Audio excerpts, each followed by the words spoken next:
Hey guys, this week we are having a little look at something from the official World of Warcraft cookbook. It's currently Brewfest. I was going to make pretzels, but I've already made those on the channel, and I think I made the beer dip, possibly. So we're going to throw something completely random into the works and have a look at Firecracker Salmon. Now, for this, we need something called Northern Spices, which is just a spice mix that they've called Northern Spices. Wunderbar! Right, okay, so this episode is going to be slightly darker as my light has gone out. So, we want to be making our Northern Spices, which will require 1 tablespoon of cardamom. Now, I've only got like whole cardamom, so I'm hoping that will do. Now, this cardamom is of questionable age.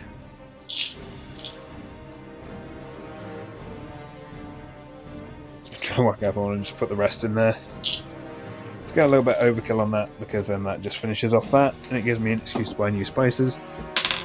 Then we want to use 1 tablespoon of dried juniper berries. Now, these are normally what give gin its ginny flavour, and I brought these because they were cheap. As you can see, I have yet to use them. So we want 1 tablespoon of dried juniper berries. That looks about right. And just because we went a little bit extra on the cardamom, let's go a little bit extra on the juniper berries. Then we want 1 teaspoon of smoked salt. Now, that is good because my favourite salt is smoked sea salt. So conveniently, I have some of that. Now, you can scale this down a little bit, because we are not going to quite require all of the stuff. Because I think we only need like half a teaspoon of this seasoning or something. And we want half a teaspoon of pepper. Now, I'm going to use white pepper, just purely because I have white pepper to use. But I would assume it wants black pepper. Okay, that's already ground, but we'll throw that in there because that's going to nicely blend up in the spice blender. And we want half a teaspoon of ginger. Now, I have many ground gingers, all of varying levels of filled. And then we want 1/4 teaspoon of allspice or nutmeg. So, up to you what you choose here. I have ground allspice. So, that is what I'm going to use. And then we're just going to throw all of that in the spice grinder, which is conveniently over here. Right, there we go. That looks pretty well mixed. Now we've got a considerable amount of our spice there. Let's have a look at our Firecracker Salmon, shall we? Where we need half a teaspoon of that. Now, luckily I've got some spice jars down there, so if I make any other recipes that require this northern spice mix, or northern, is it northern or northern? No, just northern spice mix. Okay. So we want half of a teaspoon of that. That is just wonderful. So we've got all of that to use that. Thank you. Right. So the reason why I'm putting that in the bag is because we are going to marinate our salmon. Now, salmon is something I've really not done much of on the channel. In fact, actually, this could possibly be like maybe the 2nd or 3rd fish video. It's probably the first one that doesn't just involve tinned tuna. So we want some 4-ounce salmon fillets. Now I've just got random salmon cuts because I'm not made of money. We want 1/4 cup of sesame or vegetable oil. Now I have gone for sesame oil. Now I didn't actually read it wanted 1/4 cup, so that's open. I'm I shook that because I thought it had the little ring pull on it, but apparently I've already used a bit. That could have been messy. Right, that is about 1/4 of a cup of that. Try and get that in the bag.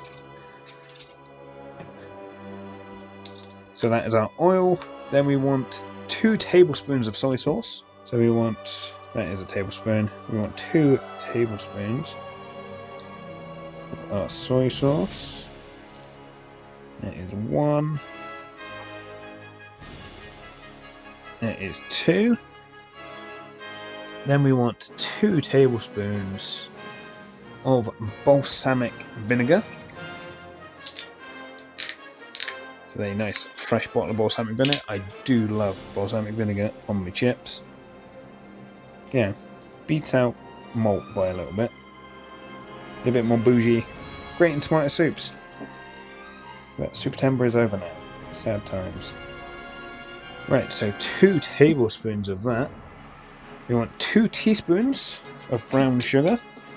Now, brown sugar is one of those amazing things that I'm always trying to find a use for, because when I condensed all of my kitchen stuff into tubs, I found out that I didn't actually have 3 bags of brown sugar. Only one of them was open.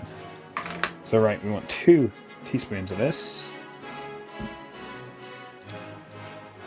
Let's go for about that, because that was quite a big first teaspoon.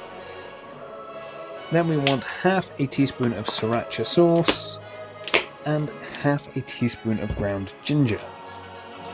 Now, 1/2 teaspoon of ground ginger. Let's go for that first. Which, bear in mind, that spice mix has already got ginger in it, but salmon and ginger do go well together. So let's go for a bit of that. And then for our definitely, normal brand of Sriracha, not supermarket knockoff Sriracha.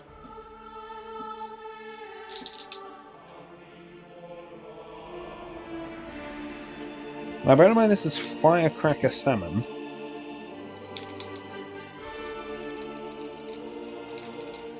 We're not actually using much chili. I'm just going to put a little extra squeeze in there just to make up for what stuck to the spoon. That's probably way more than what was stuck to the spoon. And then we want to put our salmon in here. But I'm just going to give that a little jiggle, just try and get at least the brown sugar broken up a little bit.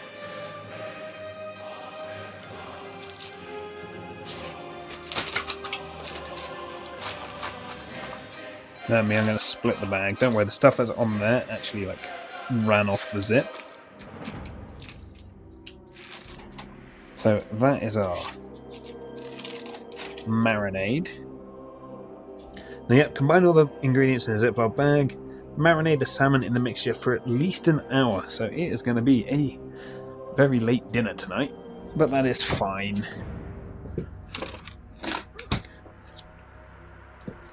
Ooh, that is good. This salmon needs to be used tomorrow. So, good time to finish off this video, eh? Right, let's see if I can crack into the old salmon here. As I say, I brought salmon in pieces. So I just have random size salmon.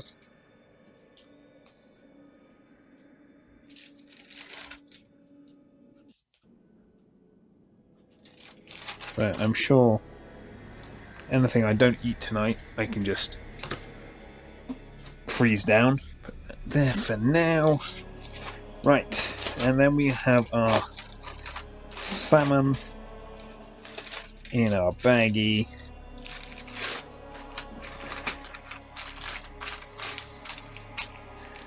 Whereas normally when I'd let something marinate, I'd put quite a bit of marinade in there, but hopefully that will do. So we want to leave that for about an hour. It does say an hour or overnight, so the choice is yours. You can make this well in advance. But yeah, that's that. And I'm going to stick that in the fridge and have a little tidy up in the kitchen, I think. So I will see you in about an hour. Welcome back to the dull kitchen, where we are having a crack at the Firecracker Salmon. Now, that has been marinating for about an hour. A little bit over, I think. Then when you are ready to cook, turn the oven to high broil. Place the salmon skin side down on the foil. Skin side down, slide under the broiler for 5 to 10 minutes depending on the thickness of your fillets. When the fish flakes easily with a fork and is pale pink in colour, it is done. Serve immediately. Now, whilst the oven / broiler does its thing, I'm gonna upset everyone and use a chicken chopping board to... That's a bread knife. That's the long boy. To work on what's going with it. Now, this is something that I had in Denmark when I lived in Denmark, and it was absolutely amazing. And I'm so glad at this time of the year cabbages are getting slightly bigger. So I am doing a bit of cabbage. Let's peel off that layer. So this is, Le Cone cabbage. I don't know if it's the proper name. The sweetheart cabbage, British sweetheart cabbage.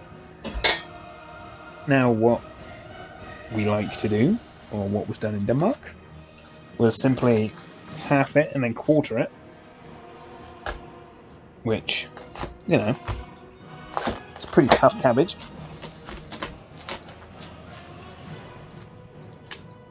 So I'm only going to cook half the cabbage because it is serving more. Right, there we are. So the other half can go back in the bag. That will go with something that I have later in the week. And then, just want to heat up the pan.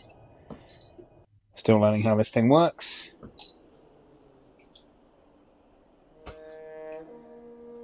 I think that's doing its thing. And then just kind of lightly oil the pan. Now I'm also just gonna oil the aluminum foil or aluminium foil or whatever you wish to call it.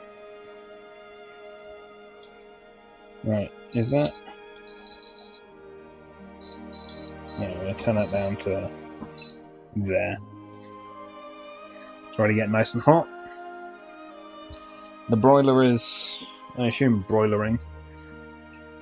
So all we're doing for this is just basically sticking the cabbage in the pan, searing the edges. You get a nice little crisp, nice little caramelization along the edges of the cabbage.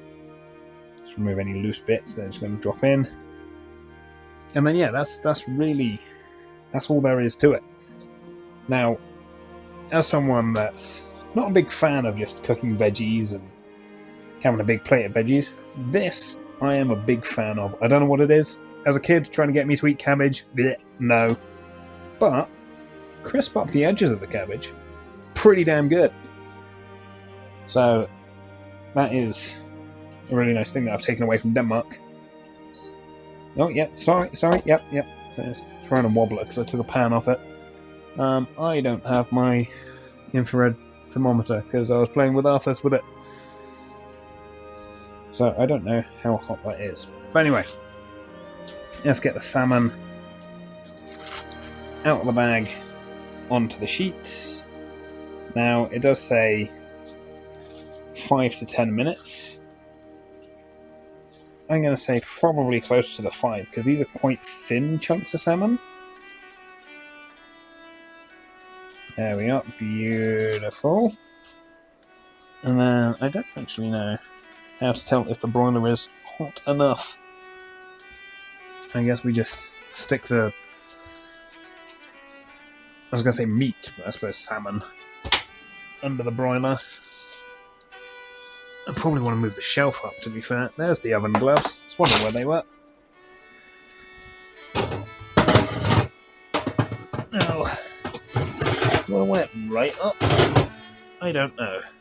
Just slide it under the broiler. Well, That's about as close as it's going to get. I think that's broccoli anyway.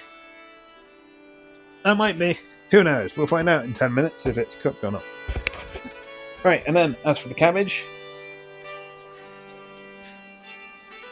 put that side down in the pan. Beautiful. Don't really have to put any pressure on it or anything. But yeah, just cooking it up like that. Absolutely amazing. I don't know why, but so simple, yet so good. Alright, let's have a look at the salmon. It's now been a few more minutes. There's a lot of steam coming out the oven. Hopefully that's a good sign. There's a very warped tray. Yeah, there's a very warped tray, but the salmon do be looking good. That is a very good English wording.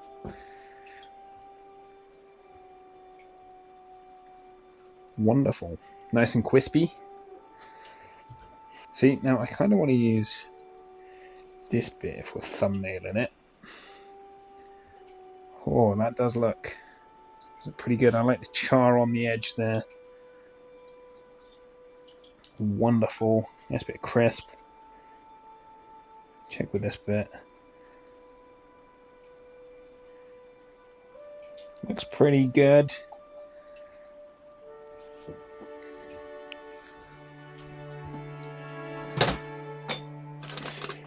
Let's get some of this, definitely not out of a bag microwavable rice on the side.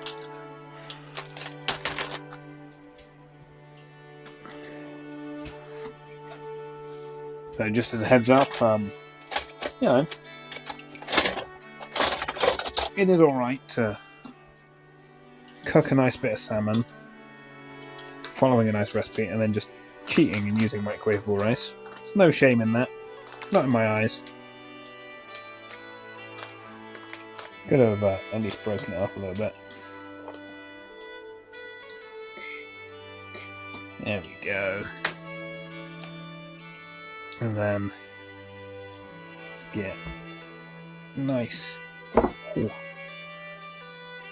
hot piece of the try and get the best angle for thumbnailage. I've just realised that these were in front of that the whole time and probably took up most of the shot. But yeah, that is the Firecracker Salmon. So without further ado, I'm gonna do the old thumbnail and start recording again after. There we are. We got a couple of thumbnails to think of there. Try and work out if the lighting's better. Yeah, we'll just put the light on for now. Why not? I did have a fork. There it is. The lighting does kind of throw off everything just a little bit. Right. Okay, this is my actual dinner. I'm just going to go with a little bit of salmon. The skin's not crispy on the bottom, but you know, could sort that out by just pan frying it briefly.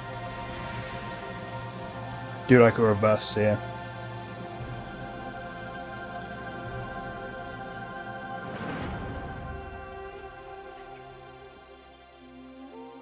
That is pretty dang good. Now once again, if the salmon skin was crispy, bonus points, but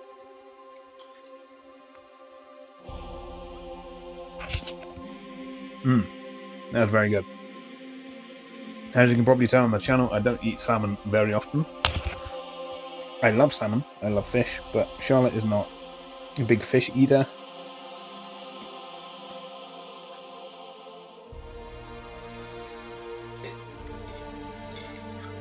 That is very good.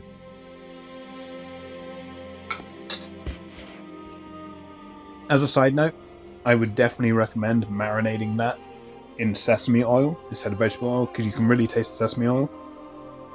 It does actually really add to the flavour of that. That is absolutely amazing. So, another win for the World of Warcraft cookbook. Now, we might be revisiting it next week, I'm not too sure. Time will tell. But anyway, for now, I have been Ammy. This has been World of Warcraft's Firecracker Salmon, and I will see you again next time.